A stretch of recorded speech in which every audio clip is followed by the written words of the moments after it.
promoción que hace a la labor investigativa, sobre todo del campo social. Y voy a invitar a continuación al ex vicepresidente de la República, Víctor Hugo Cárdenas, un conocido educador boliviano, que nos va a presentar su ponencia sobre la política educativa nacional. Y ahora sí vamos a tratar de ajustarnos a más o menos 20 minutos. Bien, muchas gracias. Comienzo saludando a todos los organizadores y auspiciadores de esta reunión para intentar ir contracorriente y rebelarnos contra la actitud de indiferencia social por un tema tan importante como la educación. El mundo entero está preocupado por la educación, menos nosotros. Los gobiernos están preocupados por la educación, menos nosotros. Países que están adelante en el desarrollo económico, social e institucional están aumentando horas aula. Bolivia lo está reduciendo. En fin, yo creo que este tema es muy importante y trataré de dar algunas ideas sobre esta temática referida a la política educativa nacional. Rápidamente haré una breve descripción y análisis sobre las recientes políticas educativas, sus avances, tropiezos y asignaturas pendientes, en función de ubicar algunas pistas que nos puedan ayudar en la reflexión.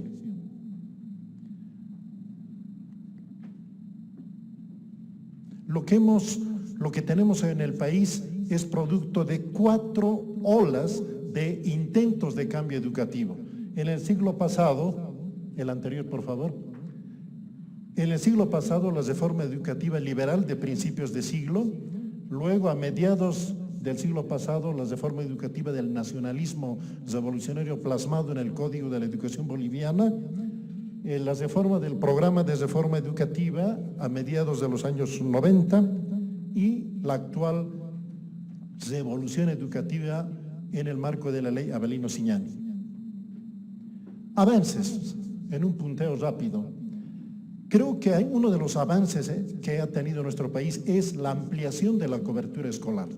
Desde el Código de la Educación Boliviana hasta hoy, como país, podemos felicitarnos de haber abierto las puertas de la matrícula escolar y permitido que la mayoría de los niños y niñas entren al sistema educativo.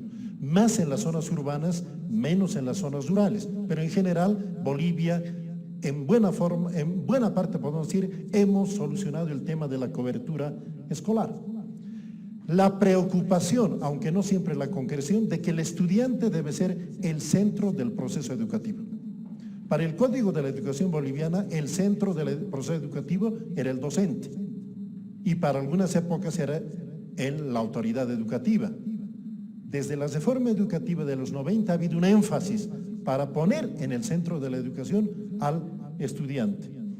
La preocupación por la educación, aunque tenga un enfoque sectorial, pero con subidas y bajadas se ha mantenido. La continuidad de los consejos educativos indígenas, aymara, quechua, amazónico y afroboliviano, tanto que hoy van a ser los insumos más importantes para la innovación en el diseño curricular. Están trabajando diseños de currículo para el pueblo afroboliviano, para el pueblo aymara, quechua y los pueblos amazónicos. Ojalá que esto influya en la renovación curricular urgente que necesitamos. También desde gestiones anteriores se ha continuado el mejoramiento de la infraestructura escolar y la preocupación de los municipios por el apoyo a las escuelas. Es muy refrescante y esperanzador ver a alcaldes municipales y concejales municipales apoyando con insumos educativos a sus escuelas. Esto es una maravilla, esto antes no ocurría. Ciertamente es el efecto del proceso de participación popular y la reforma educativa que han incidido mucho en ello y que actualmente se continúa en ese trabajo. Innovaciones recientes llamativas. Acciones específicas en educación alternativa, sobre todo en estos últimos 10 años, que me parecen muy importantes. La educación técnica, el reparto de computadoras, aunque, digamos, se reduzca solo al reparto y no a una propuesta educativa, el inicio de becas de jóvenes bolivianos al exterior, las llamadas Olimpiadas Científicas y Deportivas. Sin embargo, estas acciones, que son efectivamente interesantes, tienen una enorme dificultad. Se reducen a hacer acciones no inscritas en una política educativa. Están las computadoras, pero no se sabe cómo utilizarlos. Los maestros no están capacitados en ellos. No se les saca el jugo para un proceso educativo, no son parte de una estrategia educativa, ni se ha previsto aspectos de seguridad de esas computadoras. Muchas de ellas todavía siguen guardadas. Tropiezos. Creo que la postergación de la calidad educativa es el gran tema pendiente. Nos hemos preocupado de infraestructura, de otros aspectos, de elaborar leyes sobre educación, pero nos hemos olvidado y estamos marginalizando un tema crucial, que es el tema contemporáneo, calidad educativa y su mejoramiento. Definir y mejorar el tema de la escasez de tiempo de horas aula. En promedio, los países al año pasan clases entre 150 a más de 200 horas al año, 200 días al año. En Bolivia nuestra norma dice 200 días, pero ojo, tengamos en cuenta que son medios días, sobre todo en las ciudades. Si comparamos con otros países, estaremos pasando alrededor de 100 días de clases al año. Y otros países están aumentando sus horas de trabajo, no solo en la mañana, sino también en la tarde. Menciono nada más los países asiáticos, por ejemplo. Otro gran tropiezo que no hemos resuelto todavía, y más bien creo que está empeorando, es la baja valoración social de la docencia y obviamente su contraparte, la baja retribución económica. Ambas cosas son problemas pendientes. La creciente influencia del corporativismo gremial en la gestión educativa. Creo que en la década del 90 se intentó disminuir la influencia de ese corporativismo gremialista del magisterio. Hoy se ha invertido la relación, no se puede hacer nada sin autorización de ellos, y creo que en general este es un aspecto enormemente negativo que no permite al Estado conducir adecuadamente una gestión educativa ni aplicar innovaciones necesarias. La fragmentación de las responsabilidades del servicio educativo a nivel nacional, departamental y municipal, con la ley de participación popular y la ley de reforma educativa. Por ejemplo, se entregó la infraestructura a los municipios, eso hacen los municipios, pero no pueden y no tienen ninguna influencia a nivel curricular, menos en la contratación de docentes. Formalmente la gobernación paga los salarios, todo depende del gobierno central. Hemos retrocedido enormemente en los tímidos pasos de descentralización que hubo en los años anteriores. Hoy día, la inversión pública, para dar un dato, 85% de la inversión pública depende del gobierno central. Solo 15% de las gobernaciones y de los municipios. Es decir, visto hacia atrás, hemos retrocedido al viejo centralismo, y eso para la educación es enormemente funesto. Y este es uno de los frutos de la influencia negativa del corporativismo gremial. Tanto que uno de sus dirigentes dijo, la educación y las Fuerzas Armadas son entidades que no se pueden descentralizar. Reducir la educación a un tema militar, yo creo que es una muestra de cuán atrasados estamos en ello. Obviamente la indefinición de competencias, funciones y atribuciones de educación. Persiste el enfoque sectorialista de educación. La educación interesa a un ministerio o a un sector del Estado. El resto se lava las manos y deslinda responsabilidades. Un tema que no se ha resuelto, que podía haberse resuelto en el último lapso, que es que el cambio educativo comprometa a todos. La reforma educativa de los 90 fue una iniciativa estatal, con conflictos con los sectores del magisterio y no siempre con un apoyo generalizado. La reforma liberal de forma similar. Ahora se podía haber hecho todo lo contrario, generar un gran consenso, pero recuerden ustedes desde el Congreso de Sucre, universidades, maestros urbanos, sectores de la iglesia se retiraron de ese evento y se frustró el Congreso que debía haberse logrado. Y los eventos relacionados con estos temas son más políticos, sociales y sindicales que pedagógicos y educativos. Y ciertamente una tarea pendiente y un gran tropiezo todavía no ordenar la calidad de la obtención de nuestras informaciones para construir políticas educativas. A nivel de Estado, rápidamente menciono que algo tenemos que hacer para elevar el nivel de la importancia de la educación en la agenda social y mucho más en la agenda pública. Pienso en Francia y en Colombia. Francia nombró una comisión de personalidades respetadas por todo el país, por gobernantes y gobernados, para que analicen el tema educativo y ofrezcan una propuesta. Jacques Delors encabezó esa comisión. En Colombia hubo un proceso similar. Esa comisión fue encabezada por Gabriel García Márquez. Y tanto en Francia como en Colombia, ese documento inicial fue el punto de partida para innovaciones educativas importantes. No será posible pensar aquí, ya que los sucesivos gobiernos y distintos otros sectores no agarramos con cariño el tema educativo, que un grupo de personas con amplio respaldo y reconocimiento social puedan ocuparse del tema e indicar una vía para avanzar en este cambio. Y ciertamente esto supone promover voces plurales sobre el cambio educativo. Y ciertamente el Estado debe recuperar la capacidad de conducir la gestión educativa, ceder menos a la corporatización o no ceder nada, realizar un diagnóstico sobre la educación y construir un proyecto educativo nacional. Todos los cambios en la educación en diferentes países han estado precedidos de un diagnóstico.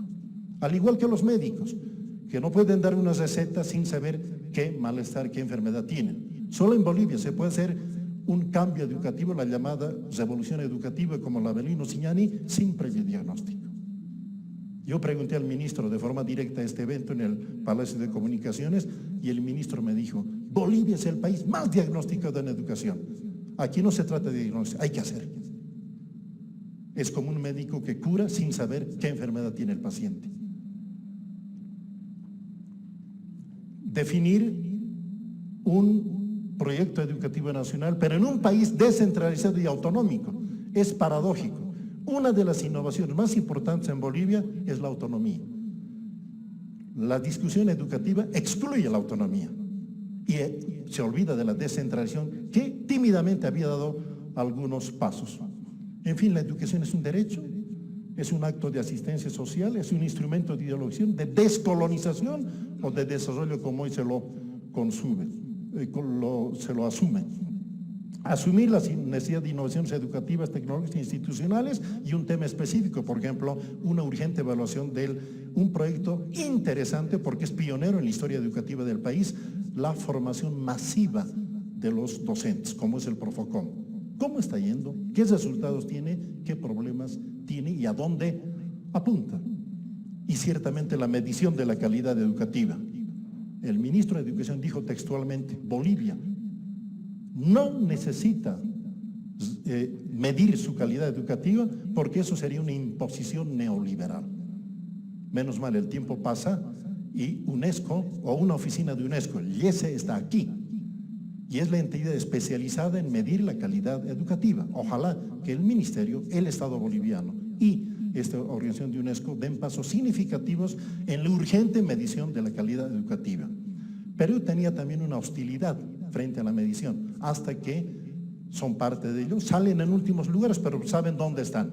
Bolivia no sabemos dónde estamos en este tema, y ciertamente ojalá que esta relación pueda elevar lo que llamaremos una cultura de la evaluación, tanto como Estado y como sociedad.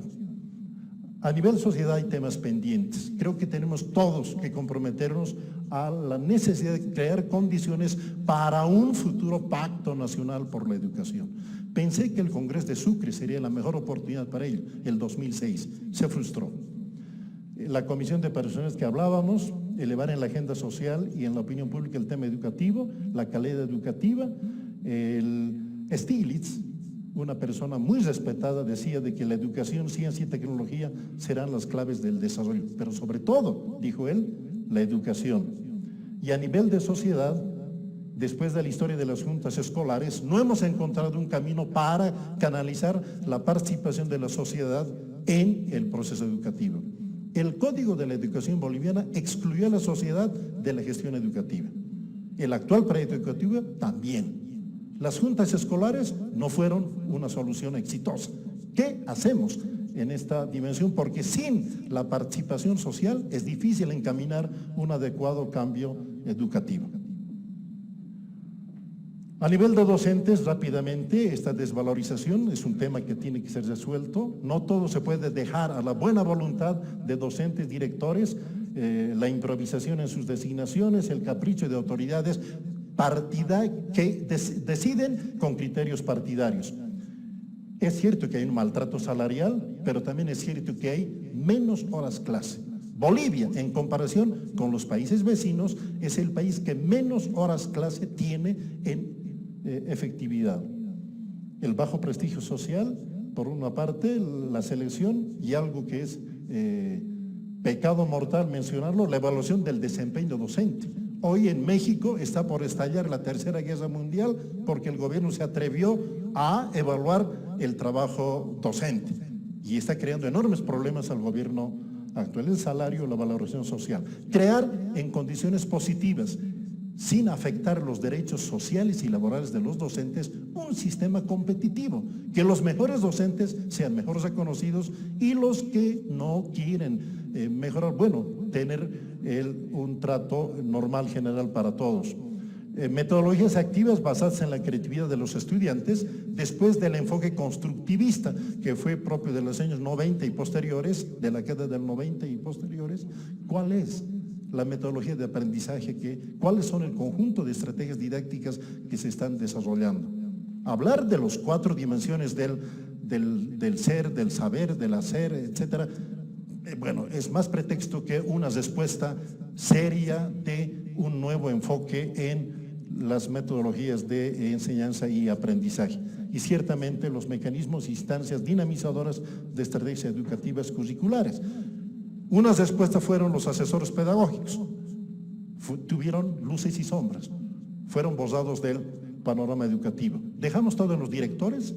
Los directores van a dinamizar en la construcción de situaciones de aprendizaje, estimular la construcción de estrategias de aprendizaje, de estrategias educativas. ¿Cuál es la instancia que va a dinamizar y motorizar este proceso? Pero dejar a la buena voluntad de todos es dejar a nadie. Esto lo paso porque hay una panel siguiente.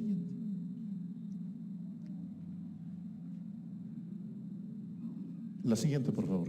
La siguiente.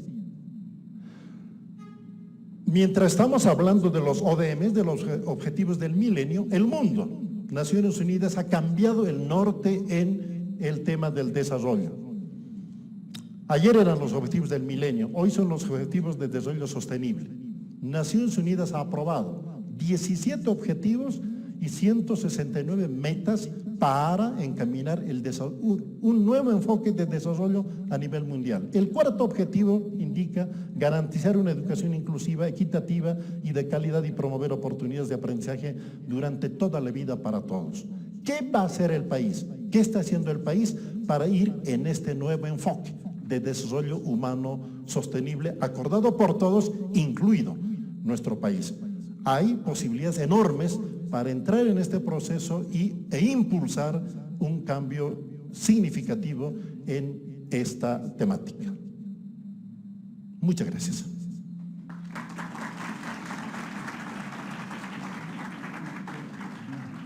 Muchas gracias a don Víctor Hugo Cárdenas, que nos ha presentado, creo que, un conjunto de reflexiones muy valiosas que ponen varios temas importantes sobre la mesa. Y además le agradezco por ajustarse incluso a menos de 20 minutos. Vamos a continuar con este panel y ahora es el turno de Ernesto Yáñez. Él es coordinador de proyectos de UNESCO en Bolivia y su ponencia nos va a permitir conocer una valoración general de cómo está la educación en América Latina, a partir de las pruebas, de las investigaciones de evaluación que realiza este organismo internacional. Por favor, Ernesto. No.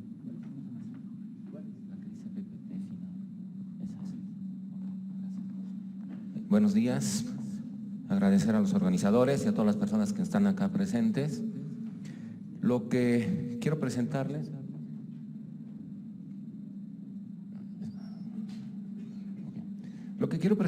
en esta mañana son los resultados del tercer estudio regional comparativo y explicativo TERCE, que ha sido implementado y desarrollado por la UNESCO en conjunto con 16 países, más el Estado mexicano de Nuevo León, en los últimos 4 años, cuyos resultados se nos han presentado a finales del año pasado.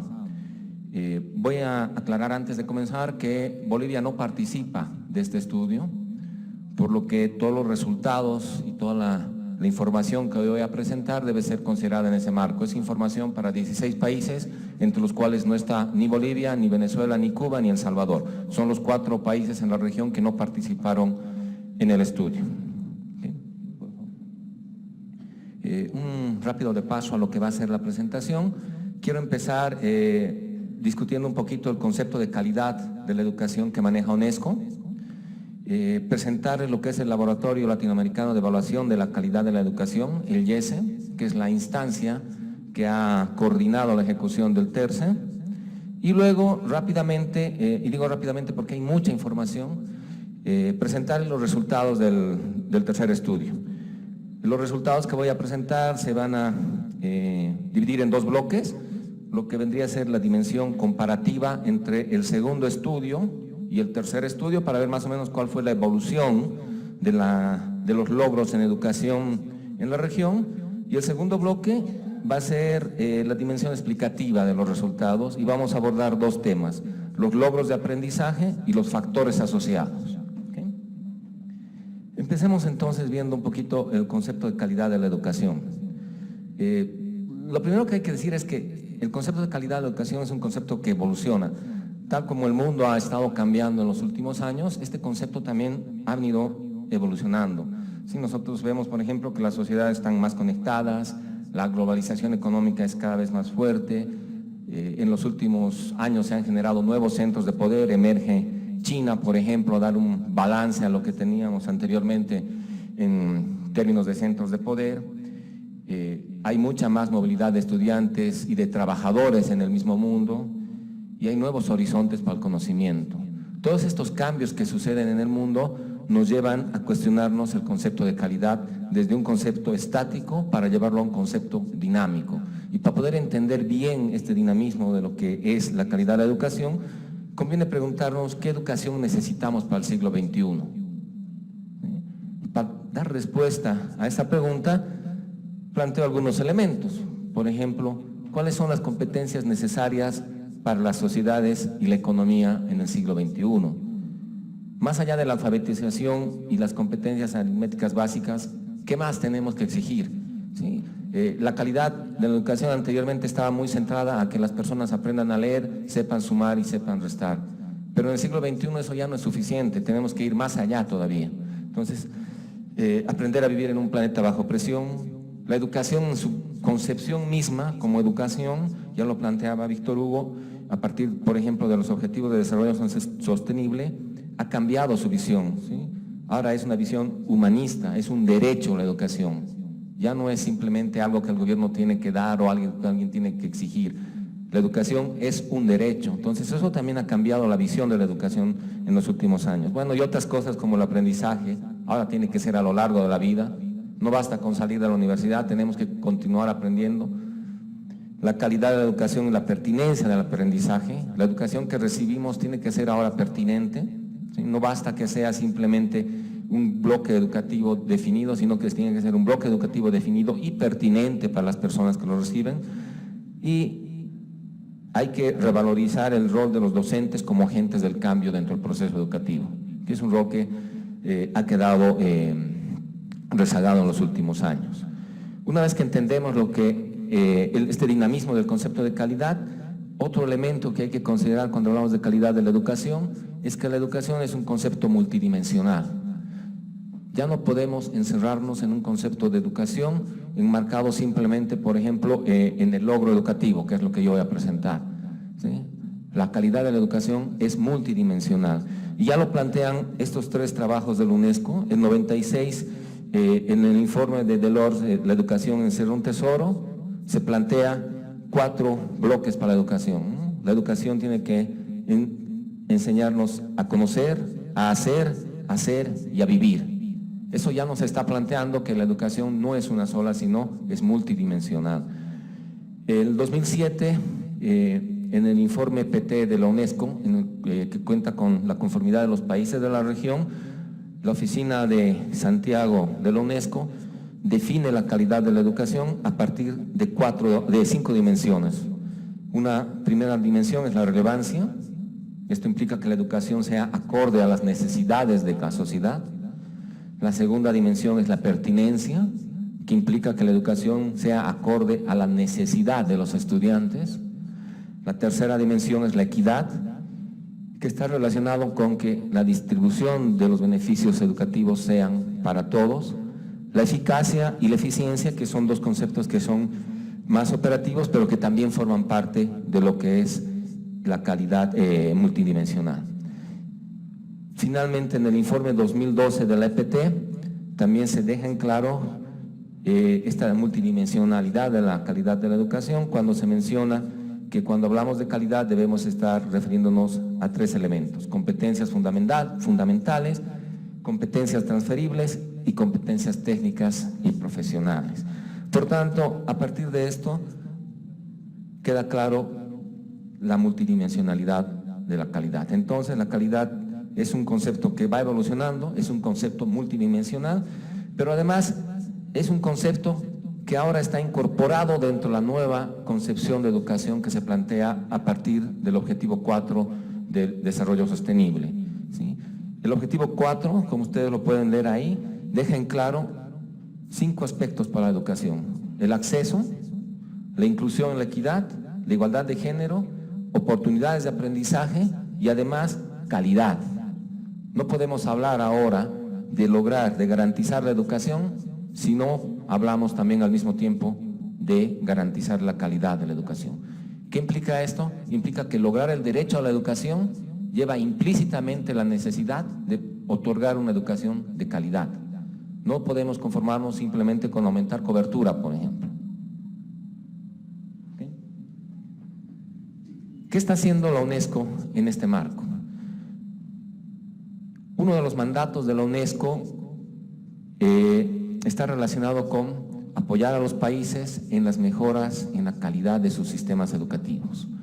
A partir de esto, en la región, en Latinoamérica, la oficina de UNESCO en Santiago crea el Laboratorio de Evaluación de la Calidad de la Educación, ¿sí?, que es un laboratorio en el cual participan todos los países de la región y en el cual se centran los esfuerzos por conceptualizar la calidad de la educación en la región, ¿sí? Es una instancia de discusión donde actualmente, por ejemplo, se está discutiendo con mucha fuerza estos conceptos multidimensionales de la calidad. Pero más allá de la discusión de qué es calidad, se está discutiendo y se está trabajando en las maneras en las cuales podríamos medir esta idea de calidad de la educación. Voy a pasar rápidamente esta transparencia, o la siguiente. Me voy a lo importante del laboratorio. Lo importante de la existencia y el trabajo de este laboratorio es que nos permite contar con una medición comparable entre los países en matemáticas, lengua y ciencia para estudiantes en 3º y 6º grado de primaria. Entonces, permite tener información comparable, ¿sí? Segundo, contribuye a generar información útil y a potencializar las capacidades locales para generar políticas públicas que apoyen el mejoramiento de la calidad. Y por último, los resultados de este laboratorio por mandato de Naciones Unidas van a ser los insumos para que los países de la región presenten sus logros en el marco del Objetivo 4 de Desarrollo Sostenible. Es decir, de acá a 15 años, cuando se evalúen los Objetivos de Desarrollo Sostenible, será el laboratorio el que diga: estos son los datos de los países latinoamericanos y estos son los logros que se han alcanzado en educación. Por tanto, el rol que tiene el laboratorio en los próximos años en términos de educación para la región es muy importante. ¿Qué es lo que hemos hecho hasta ahora en el laboratorio? El laboratorio lleva 3 operativos hasta ahora de medición de calidad, ¿sí? El PERCE, realizado en 97, el CERCE, realizado en 2006, y el TERCE, realizado en 2013. Por dificultades tecnológicas de diseño, solamente son comparables los dos últimos operativos, ¿sí? Me concentro en el último, en el TERCE. El TERCE ha evaluado tercero y sexto de educación primaria en la región, ha evaluado matemáticas, lectura y escritura y ciencias, ¿sí? 15 países más Nuevo León. Ya les dije qué países no están, por favor.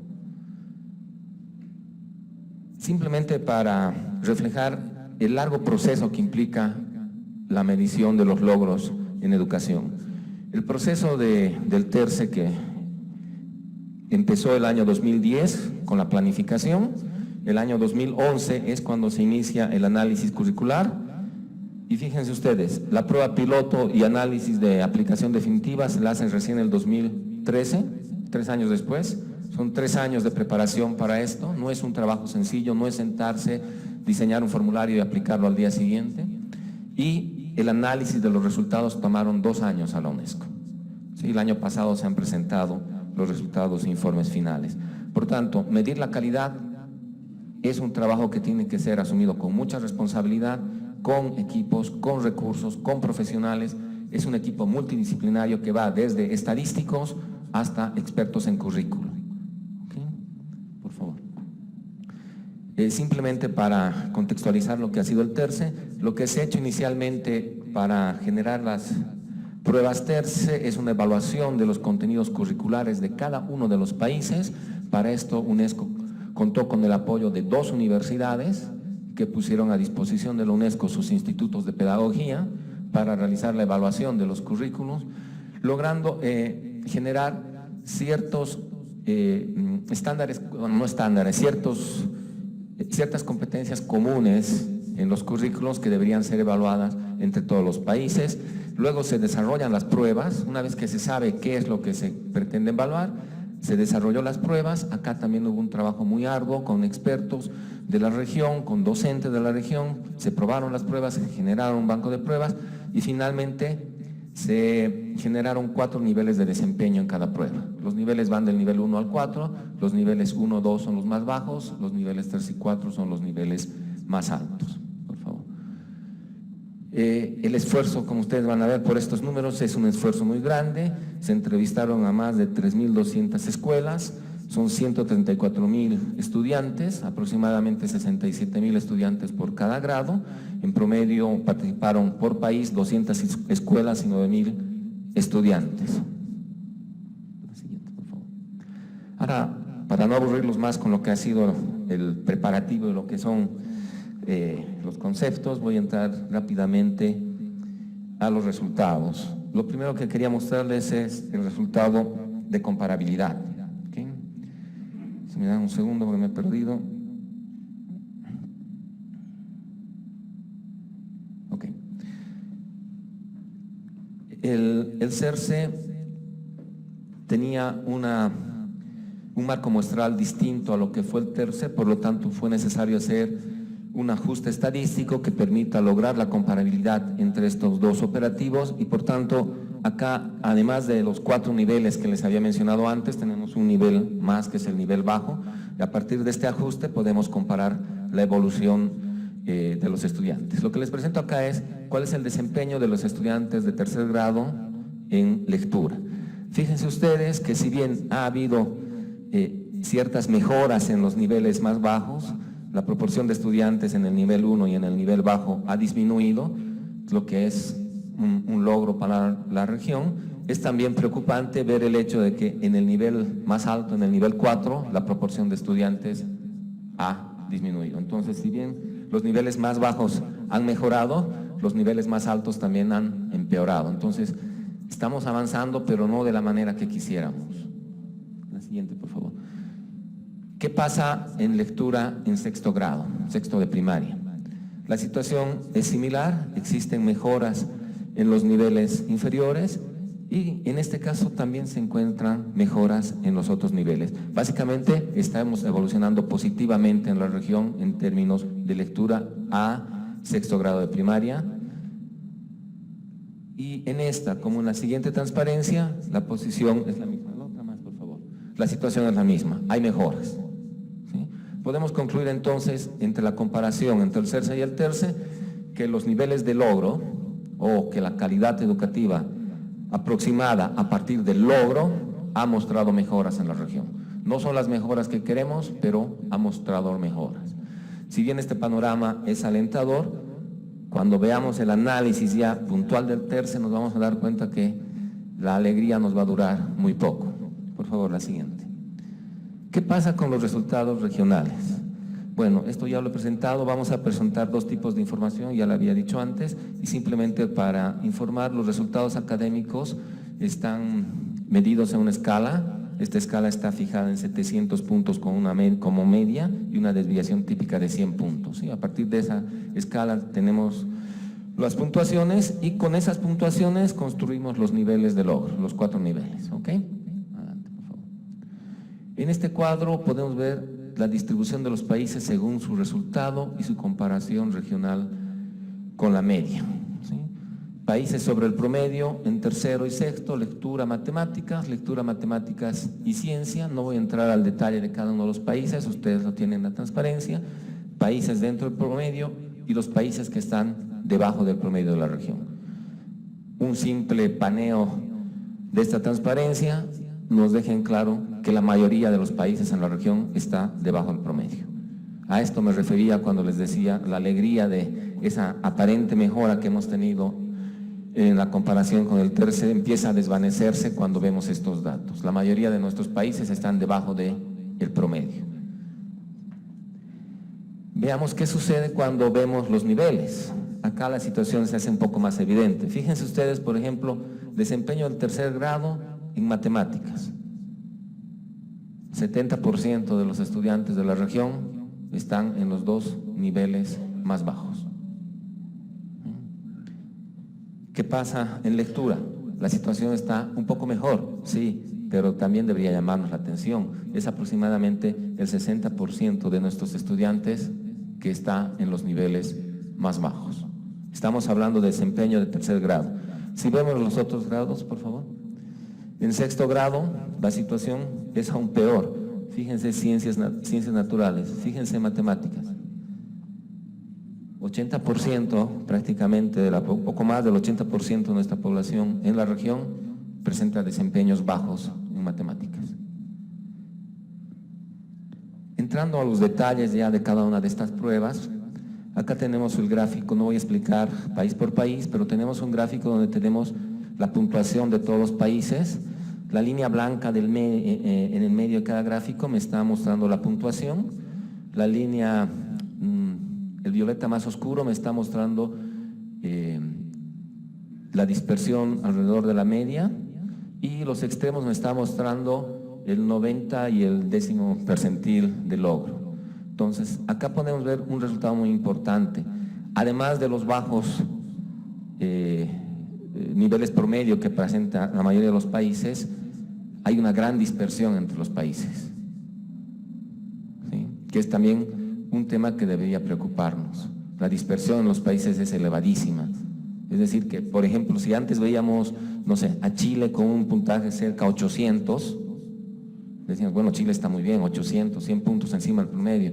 Cuando vemos este gráfico y vemos Chile, vemos esa amplia dispersión que existe en su puntuación.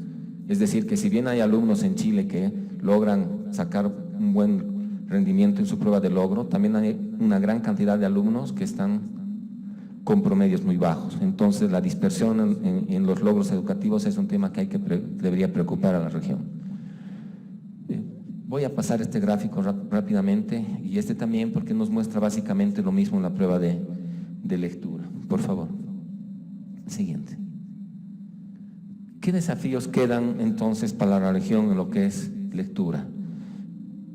Para tercer grado, lo que la UNESCO ha encontrado en la región es que existe una gran necesidad por ampliar la comprensión lectura hacia textos menos familiares y donde el estudiante pueda establecer relaciones, interpretar e inferir significados. ¿Esto por qué? Porque los estudiantes comprenden, pero simplemente textos familiares. Uno le cambia un poco el texto y empezamos a tener problemas. Es importante ampliar eso en tercer grado. ¿Qué pasa en sexto grado? Perdón. ¿Qué pasa en sexto grado? En sexto grado hay que fortalecer la capacidad para interpretar lenguaje figurado y fortalecer el conocimiento de los componentes del lenguaje y sus funciones. Es decir, tenemos que fortalecer en nuestros estudiantes la capacidad de escribir, de redactar, de poder escribir con claridad, con comprensión, con coherencia, que es donde aparentemente en la región todavía hay debilidades. Veamos matemáticas, por favor. Esta es la prueba en matemáticas. Ustedes pueden ver los resultados son mucho más bajos, la dispersión es mucho más amplia, lo que nos está dejando en claro que matemáticas es un área en la cual tenemos problemas mucho más profundos que lo que es lenguaje. Por favor. Nos pasaremos esta. Vayamos rápidamente a las... Una más, por favor. A los desafíos que queda para matemáticas en la región. En tercer grado, fortalecer la resolución de problemas que requieran aplicar operaciones aritméticas, medidas y figuras geométricas, así como aprender a interpretar información que se presenta en tablas y gráficos. Una de las grandes falencias que se ha encontrado en la región en los estudiantes de tercer grado es que tienen gran dificultad para interpretar gráficos. Y eso es un problema que deberíamos tener muy en cuenta porque, bueno, todos nosotros ahora sabemos que con los avances, que uno de los cambios que vivimos en el siglo XXI es precisamente la facilidad de tener gráficos. La información estadística ya no se la presenta en tablas, se la presenta en gráficos, pies, barras, no sé, y nuestros estudiantes tienen dificultad para interpretar estos gráficos. Por tanto, hay que fortalecer esas áreas. Y en sexto grado, la resolución de problemas complejos que involucren operaciones con números naturales, decimales y fracciones, cálculo de perímetros y áreas. Nuestros estudiantes de sexto de primaria tienen serias dificultades con problemas complejos. No pueden pasar, la mayor parte de nuestros estudiantes no pasan del nivel 2 de dificultad en matemáticas en estos grados. ¿Okay? Finalmente quiero presentar el estudio de factores asociados. ¿Qué son los factores asociados? Los factores asociados es una técnica que nos permite evaluar qué factores, qué variables están afectando o están incidiendo en los logros de los estudiantes. Sí, básicamente hemos agrupado en 3 bloques, ¿sí? Las características de los estudiantes y sus familias, las características de los docentes, las prácticas pedagógicas y recursos en aula y las características de las escuelas. La idea acá es evaluar cómo cada uno de estos bloques influye, afecta los logros educativos de los estudiantes. ¿Okay? Vamos a ir bloque por bloque. Empezamos con el bloque de estudiantes y sus familias. Simplemente como comentario, detrás de todos estos resultados hay un análisis econométrico complejo que ustedes lo pueden revisar en los informes en detalle. Yo simplemente voy a presentar los resultados de una manera más didáctica. Los estudiantes y sus familias es el primer bloque. En este primer bloque tenemos 3 componentes, lo que son los antecedentes escolares, las prácticas educativas del hogar y las características sociales y económicas. Y en cada uno de estos bloques tenemos las variables que han sido evaluadas a partir de los resultados e información del TERCE. Lo que está marcado en rojo me está mostrando un impacto negativo sobre el logro, lo que está en azul me está mostrando variables que tienen impactos positivos. En todos los casos son impactos estadísticamente significativos. En lo que hace a los antecedentes escolares, básicamente repetir el curso y faltarse a clases me van a incidir negativamente en los logros. ¿Sí? Por tanto, una primera conclusión que se saca de este resultado es que los países tienen que repensar el mecanismo de repetición. ¿Sí? Muchas veces muchos profesores creen que el hacer repetir al alumno es por el bien del alumno, cuando estos resultados y los que obtuvimos también en el CERCE nos están diciendo que hacer repetir el grado al alumno puede ser muy perjudicial para él. ¿Sí? Lo que no implica que tenga que pasar automáticamente, lo que implica es que el profesor tiene que buscar las herramientas necesarias para hacer que ese alumno pueda cumplir con los requerimientos que se exige. ¿Qué hacemos en tema de educación preescolar? Está marcado en azul, lo que me está diciendo es que la educación preescolar es fundamental para mejorar los logros educativos. Está relacionado positivamente. Aquellos alumnos que asisten a preescolar tienen estadísticamente de manera significativa mayores logros que aquellos alumnos que no asistieron. Por tanto, políticas como la implementada en Bolivia de obligatoriedad de preescolar son muy importantes. ¿Qué pasa con las prácticas educativas del hogar? Altas expectativas de los padres, es decir, que los padres saben, creen, piensan que sus hijos van a llegar a la universidad, por ejemplo, influyen positivamente en los logros educativos. Padres que no tienen expectativas altas sobre a dónde pueden llegar sus hijos, tienen impactos negativos en los logros de los niños. ¿Qué está detrás de esto? Está un tema de movilidad social. Debemos dejar en claro, debemos aumentar nuestros patrones de movilidad social para que todos los padres tengan la misma expectativa de que se puede lograr y se puede llegar donde uno quiere llegar. Padres que hacen seguimiento a sus hijos, tienen hijos con mejores calificaciones. El hecho de que se estudie media hora o más cada día tiene un impacto positivo en el retorno. Hábitos de lectura en la familia, en los niños, son fundamentales para mejorar los logros educativos. Por tanto, medidas en las cuales se incentive a que los padres lean, ayuden o participen en la lectura con sus hijos serían fundamentales para mejorar el resultado en un colegio. Un elemento negativo, uso recreativo del computador, es la primera vez que se ha introducido esta variable en el TERCE y aquí hacemos referencia a uso recreativo del computador con mucho énfasis en lo que es el manejo de redes sociales en los chicos de colegio en tercero y sexto de primaria, ¿sí? Aquellos niños que confirmaron que usan el computador como un medio recreativo, sistemáticamente presentan también menores resultados en sus pruebas de logro. Características sociales y económicas. ¿Qué elementos tienen impactos positivos? El nivel socioeconómico y temas de género, ¿no? ¿Qué significa nivel socioeconómico? Hogares de mayor nivel socioeconómico presentan niños con mejores logros. Es interesante ver lo que está en rojo.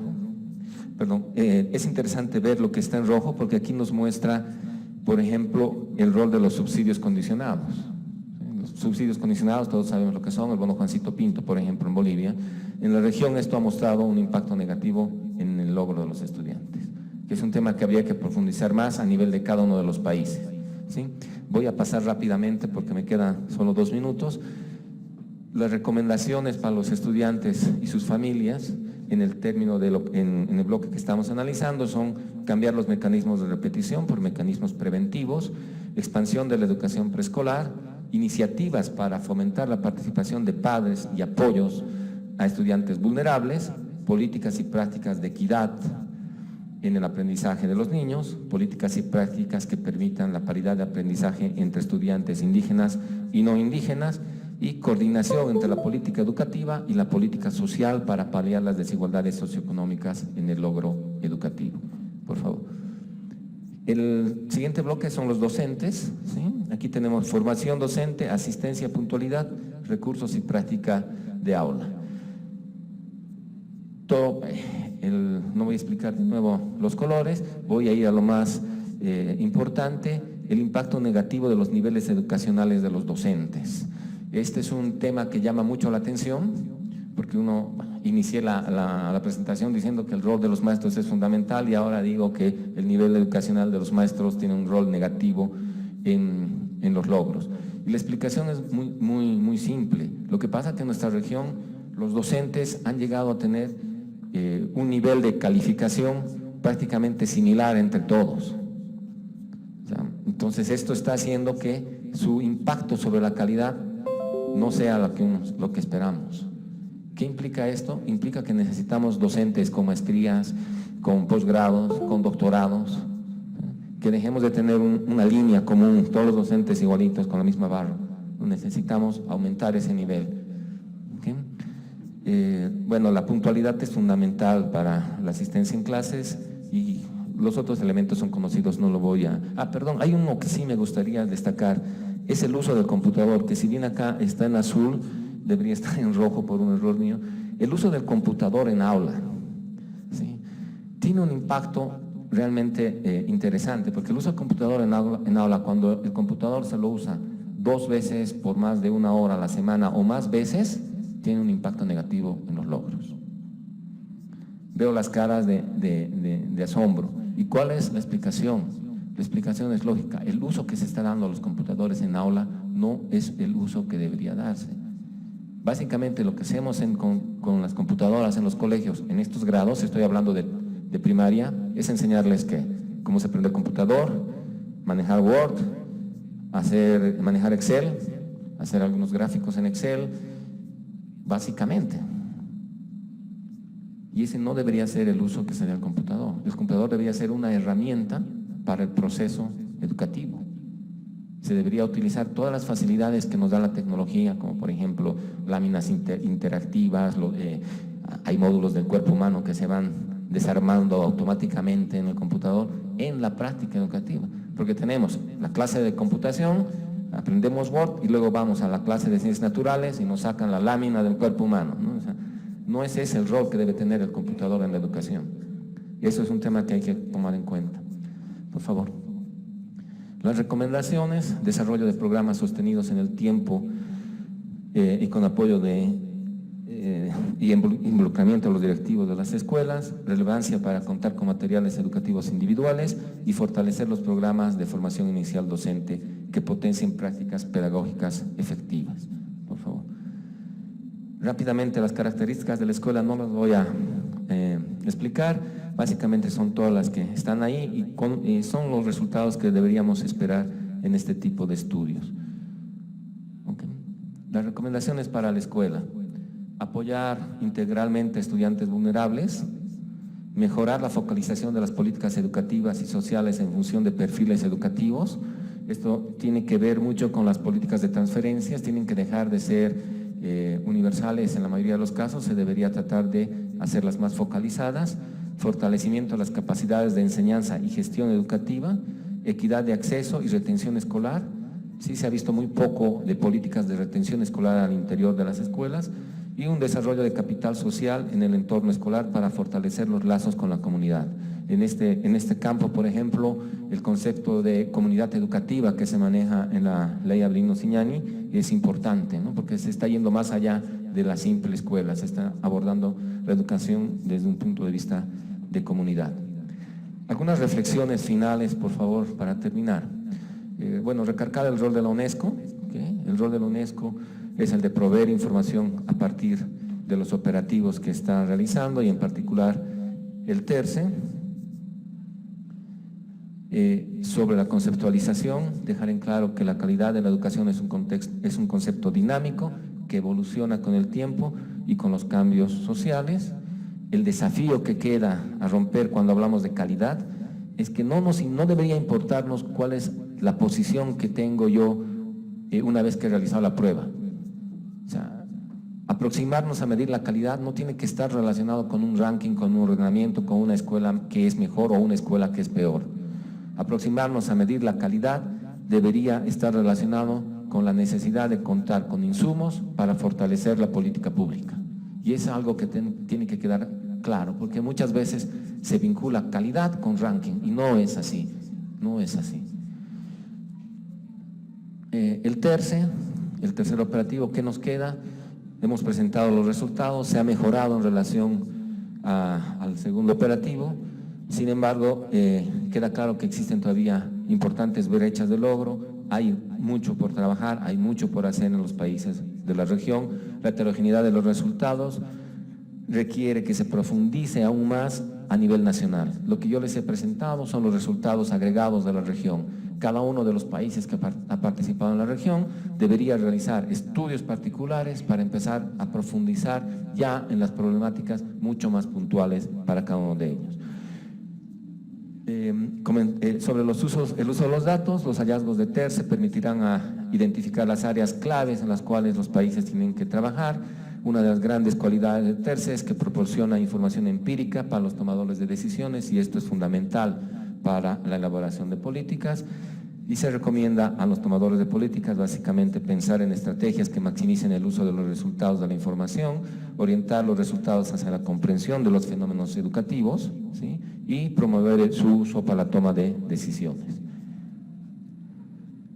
¿Qué es lo que viene para el TERCE de aquí en adelante? Todo el año 2016 TERCE va a seguir difundiendo y promoviendo los resultados. Simplemente como comentario, la semana pasada se presentó en Santiago, los resultados sobre género en el TERCE, o sea, cuál es la diferencia entre hombres y mujeres en logro en el TERCE. Se publicarán guías, los aportes para la enseñanza, guías para docentes y finalmente la base de datos ya está abierta, es libre de acceso al público para todo aquel que quiera revisarlo. Por favor. Lo que viene para laboratorio, las buenas noticias para laboratorio es que a partir del año 2015, a partir del segundo semestre del año 2015, Bolivia se ha incorporado al laboratorio, por tanto Bolivia va a formar parte de del cuarto operativo de medición de la calidad, medición de logros educativos en la región, lo que debería ser del halago de todos los que estamos acá presentes. Por favor. Finalmente, invitarlos a todos a visitar la página de la UNESCO, entrar a la pestaña donde está el laboratorio, ahí van a tener toda la información necesaria, los detalles de los informes, las bases de datos y cualquier duda en el apartado de consultas, por favor. Muchas gracias.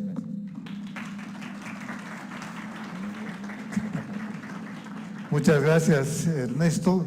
Creo que hemos tenido una muy rica presentación de indicadores de cómo se realiza el proceso de evaluar la calidad educativa, algo que, por cierto, es una asignatura pendiente de Bolivia. Vamos a concluir esta primera parte escuchando a Luis Carlos Gemio.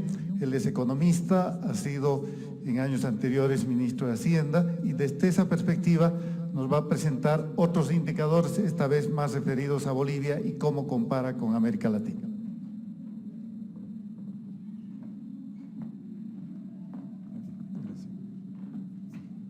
Bueno, gracias Henry.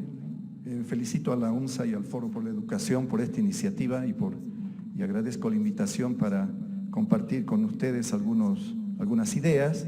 Mi presentación, como dice el título, es hacer un diagnóstico sobre la situación y desafíos del sistema educativo boliviano. Yo voy a dar un enfoque mucho más estadístico sobre algunos indicadores que muestran el estado de la educación en dos aspectos. ¿Podemos la siguiente? Uno es la situación de la población boliviana en términos de acceso a la educación, o más bien de los logros educativos, de la situación de la población en términos de la educación, y el segundo, la situación de la oferta y acceso a los servicios educativos.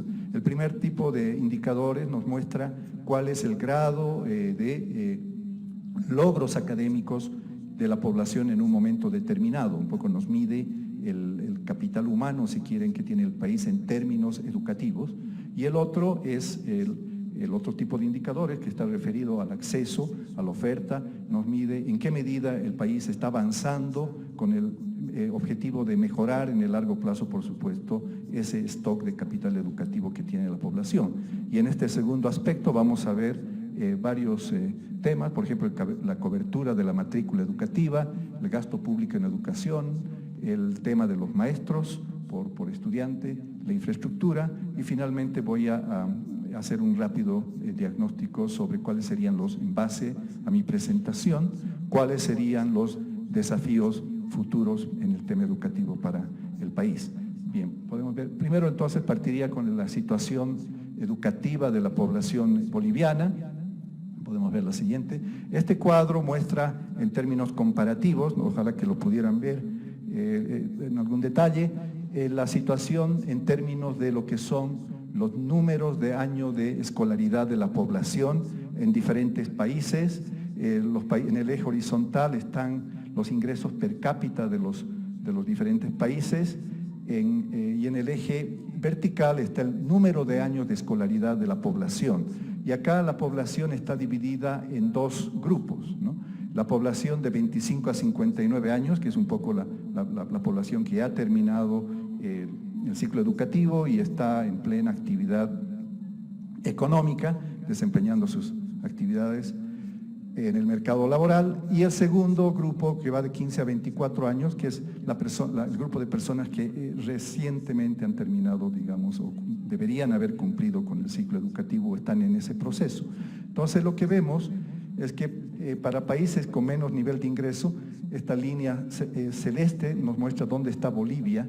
Nos muestra que Bolivia ha logrado, como decía también Víctor Hugo y muchos de los participantes anteriores, ha hecho un esfuerzo y ha podido reducir las brechas en términos de acceso a la educación, y eso ha permitido que la población boliviana tenga, sobre todo en relación a los países de igual nivel de ingreso, como es el caso de Nicaragua, Honduras, Guatemala, niveles de números de años de escolaridad para la población bastante elevados.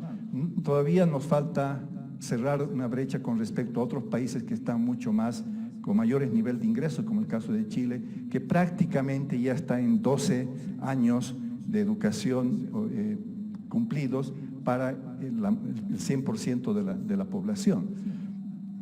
Pero sí se ha hecho un esfuerzo importante, sobre todo en la población de menor edad, que ya están aproximados entre un 10 y 11 años de escolaridad para cada uno de los habitantes.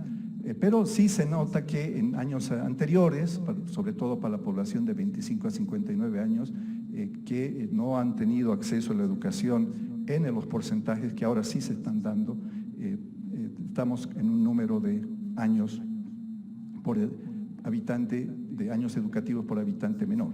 Podemos ver la siguiente, por favor. También se observa que hay brechas en términos de el acceso, el número de años de escolaridad entre los hombres y mujeres. Es interesante notar, por ejemplo, que para países con mayor nivel de ingresos en la región, como el caso de Chile, Uruguay, las mujeres tienden a tener mayor años educativos que los hombres.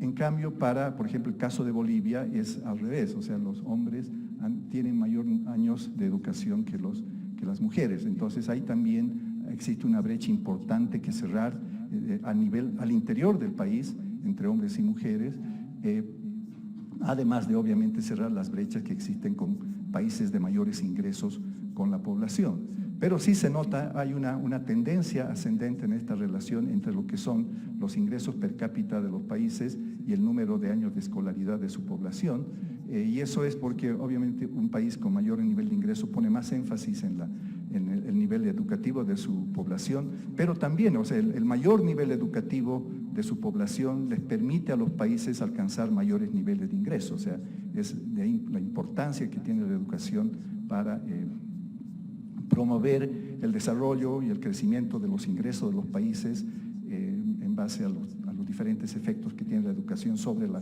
productividad del factor trabajo. Veamos la siguiente.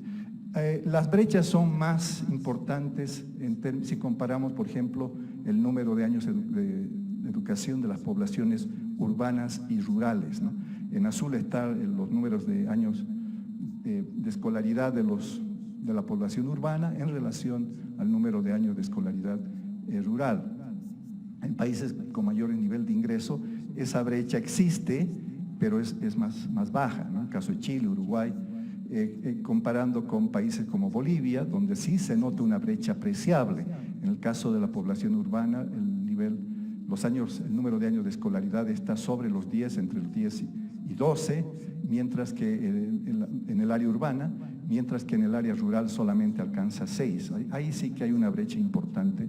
Estos son con datos para el 2011, entre paréntesis.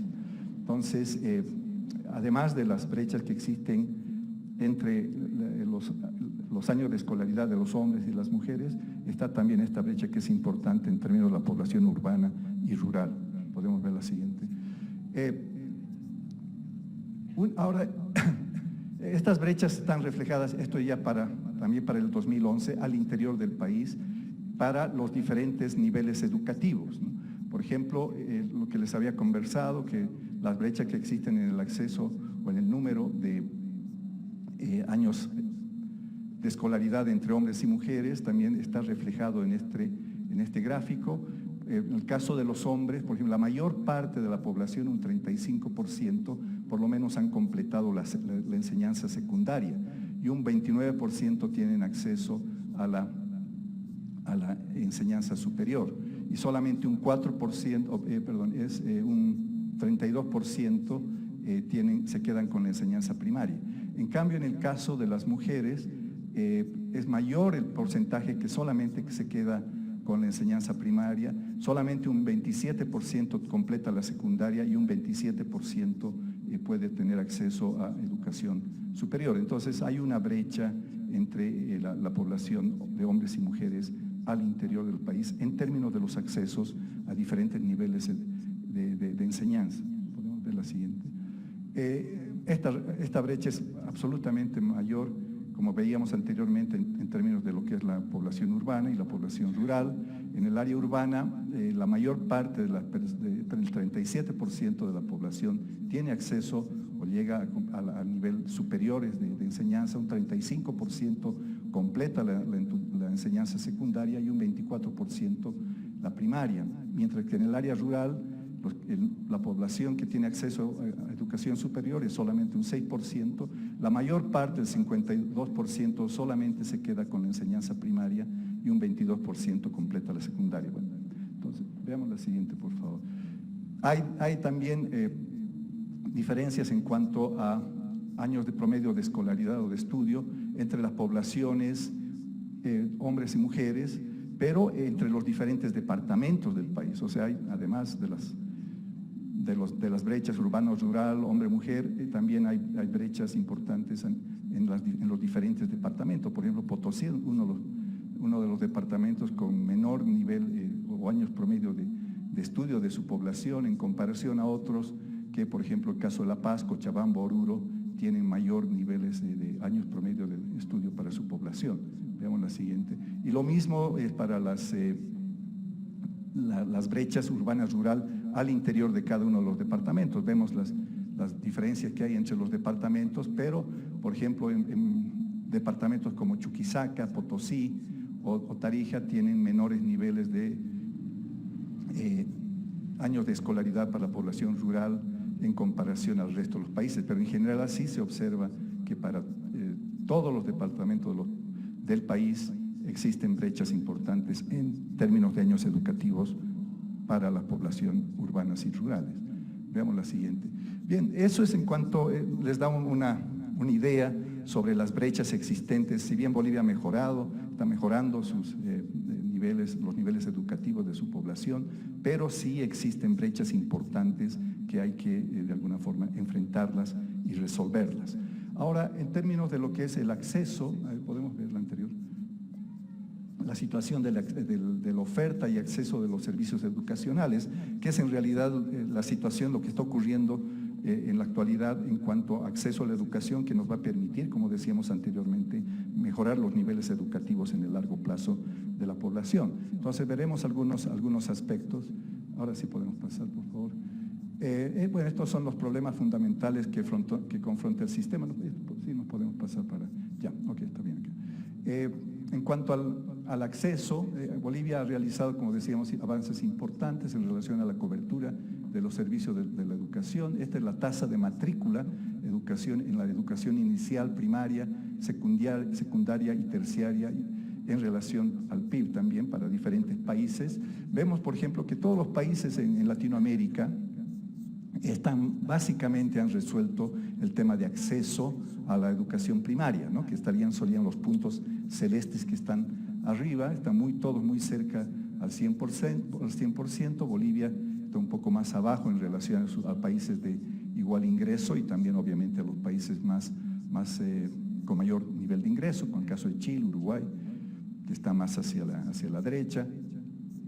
Donde hay brechas mayores es en el acceso a la enseñanza secundaria, que aparece acá en naranja, un menor nivel de la población, esto es en relación al total de la población en edad de acceder a ese nivel de educación, ¿no? Entonces, el nivel inicial también, que es algo a lo cual también se le debería dar importancia, el nivel de acceso es menor y también mucho menor con respecto al acceso a la educación terciaria, ¿no? En los países con mayores niveles de ingreso, las brechas tienden a ser menores y eso muestra, digamos, la tendencia ascendente de las curvas, tanto para la enseñanza secundaria, terciaria e inicial. Veamos la siguiente, por favor. Pero durante el presente siglo han existido avances importantes, eso ya lo recalcaron anteriormente, Víctor Hugo, en la cobertura de la matrícula, sobre todo en los niveles secundarios iniciales. Esta es información del INE y de UDAPE que muestra que sí ha habido una tendencia a aumentar. La enseñanza primaria, paradójicamente, en base a esta información, ha habido se observa una tendencia a que el porcentaje de la población con cobertura neta de la matrícula en la educación inicial, primaria y secundaria, en la educación primaria está descendiendo. Veamos la siguiente, por favor. Bueno, pero ¿qué factores contribuyeron al incremento en la matrícula? Según Mejía, 2014, algunos de estos factores ya han sido resaltados: la construcción masiva de escuelas en el área urbana y rurales a partir de 1994 mediante el recurso de la participación popular, lo cual fue reforzado con los recursos del IDH a partir del año 2005, la dotación de insumos escolares que por primera vez llegaron a las escuelas de todo el país. La ley de participación popular también estableció porcentajes determinados de inversión en el sector social, privilegiando la destinada a la educación. La participación inédita de organizaciones urbanas y rurales de padres de familia en la gestión educativa, aunque Víctor Hugo dijo que esto no había funcionado, posiblemente funcionó al principio, pero después dejó de cumplir un rol importante, junto al involucramiento de las alcaldías en el quehacer del conjunto de las escuelas y la dotación de asesores pedagógicos a cada escuela y la dinamización del rol del director distrital, que fue un nexo clave entre la reforma educativa y los municipios. O sea, la participación popular y el IDH, los recursos del IDH contribuyeron a mejorar los indicadores que hemos visto en las láminas anteriores. Veamos la siguiente. Pero sin embargo, en el caso del acceso a la educación, existen brechas importantes entre la cobertura de la matrícula neta, entre los departamentos para los diversos niveles de educación. Acá se muestra cuál es la cobertura de la matrícula en los diferentes niveles educativos a nivel de los departamentos. Y se observa que no todos los departamentos están nivelados, o por lo menos tienen en cada uno de los niveles educativos igual acceso para la población en edad escolar en los diferentes niveles educativos. Veamos la siguiente. También a la mejora de la cobertura y la calidad de la educación. Bueno, el segundo tema, la calidad, todavía está en cuestionamiento. Ha contribuido el aumento del gasto público en educación. Bolivia, como se puede ver en este gráfico comparativo con otros países, esto es el porcentaje del PIB que el país destina a la educación. Bolivia está muy por encima de los países de igual nivel de ingreso, como ser el caso Nicaragua, Paraguay, Ecuador, El Salvador, Guatemala. Bolivia destina un 7% del PIB como gasto educativo, que lo pone en igual nivel que, por ejemplo, el caso de Venezuela, Argentina, Brasil y Chile. Uruguay tienen un menor nivel de ingreso, pero también tienen, bueno, después vamos a ver un cuadro que pone mejor en perspectiva esto, cuál es el gasto en educación por habitante. Veamos la siguiente, por favor. Este es por estudiante. Esto es el gasto en dólares por estudiante matriculado para diferentes países con niveles de ingresos. Y acá sí se observa que hay que los países con menores niveles de ingreso tienden a gastar en términos absolutos, en términos de dólares por estudiante, una menor cantidad de dinero que los de mayores ingresos, ¿no? Y eso obviamente marca una brecha, una diferencia importante.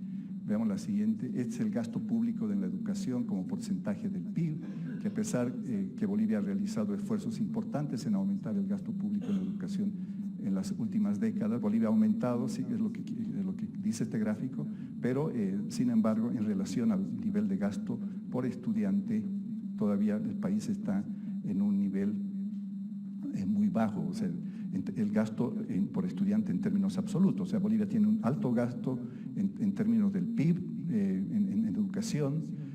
También se muestra que el gasto ha aumentado en el tiempo, pero todavía en relación a lo que es el gasto por estudiante en términos absolutos estamos muy atrás.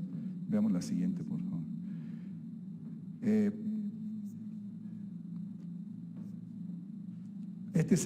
Acá no, bueno, ese es lo que muestra es el aumento en el gasto por alumno, pero en el tiempo, pero a pesar de eso todavía estamos muy atrás en términos absolutos con respecto a otros países de la región, sobre todo con respecto a los países de mayor nivel de ingreso. Otro factor también que incide sobre la calidad de la educación es tener una mayor dotación de docentes de mayor calidad por estudiante. Este gráfico nos mide el número de alumnos por maestro. En general, los países también con mayor nivel de ingreso tienden a tener un menor número de alumnos por maestro, o sea, eso permite que mejore la interacción entre el maestro y el alumno, lo cual incide, por supuesto, en la calidad de la educación. Y Bolivia, con respecto a los países del igual nivel de ingreso, estaría relativamente bien, o sea, tiene un menor número de alumnos por maestro en relación, por ejemplo, a El Salvador, Nicaragua, Honduras. Vemos la siguiente. Y esta tendencia ha ido también mejorando a través del tiempo, el número de alumnos por maestro ha ido descendiendo a través del tiempo, tanto en el área urbana como en el área rural, y sobre todo en el área rural. Veamos la siguiente. También se han realizado esfuerzos en mejorar la profesionalización de los docentes. Vemos que el porcentaje de docentes con título o titulados ha ido aumentando.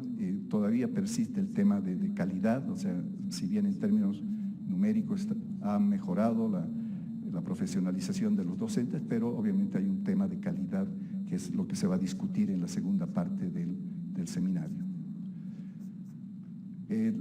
Nuevamente existen diferencias a nivel departamental y por nivel educativo entre el número de docentes por alumno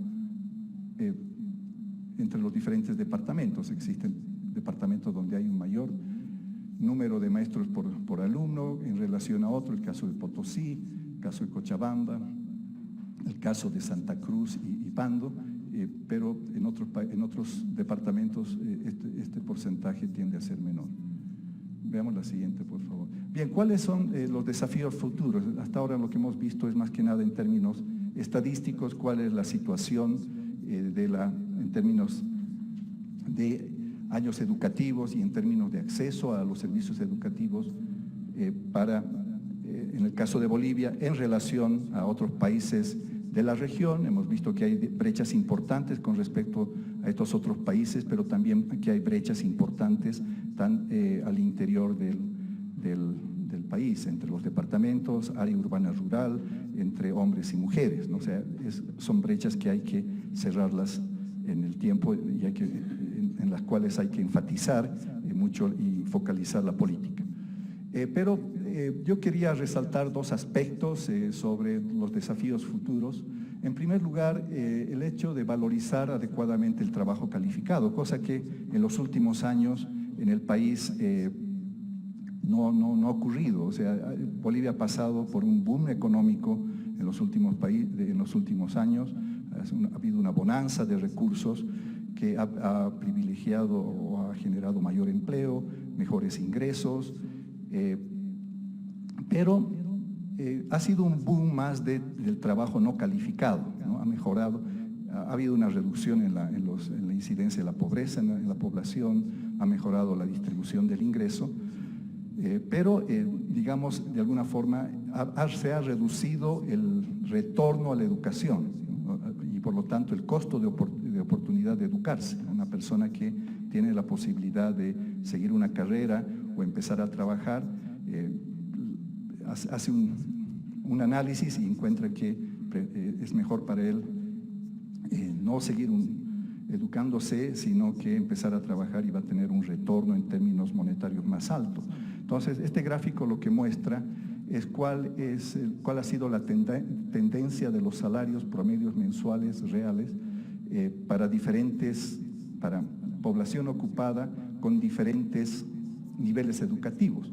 El de más arriba es la educación superior, las personas o los trabajadores con niveles universitarios de educación. Vemos que ha habido una caída en sus salarios reales, ¿no?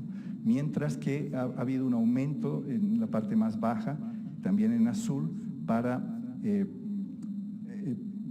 trabajadores sin ningún grado educativo, ¿no? Y así sucesivamente vemos que si bien han mejorado los salarios reales para prácticamente todos los trabajadores con diferentes niveles educativos hasta el nivel secundario, lo que se observa es una caída del salario para, por ejemplo, trabajadores con niveles universitarios de educación. Entonces, eso es lo que yo les comentaba, que este boom económico ha producido como un desincentivo a la educación terciaria, ¿no? Porque el costo de oportunidad de educarse ha tendido a aumentar. Entonces, pero un país para desarrollarse en el largo plazo necesita gente calificada en todos los niveles y también, por supuesto, a nivel universitario, ¿no? Pero este tipo de incentivos que de alguna forma han distorsionado los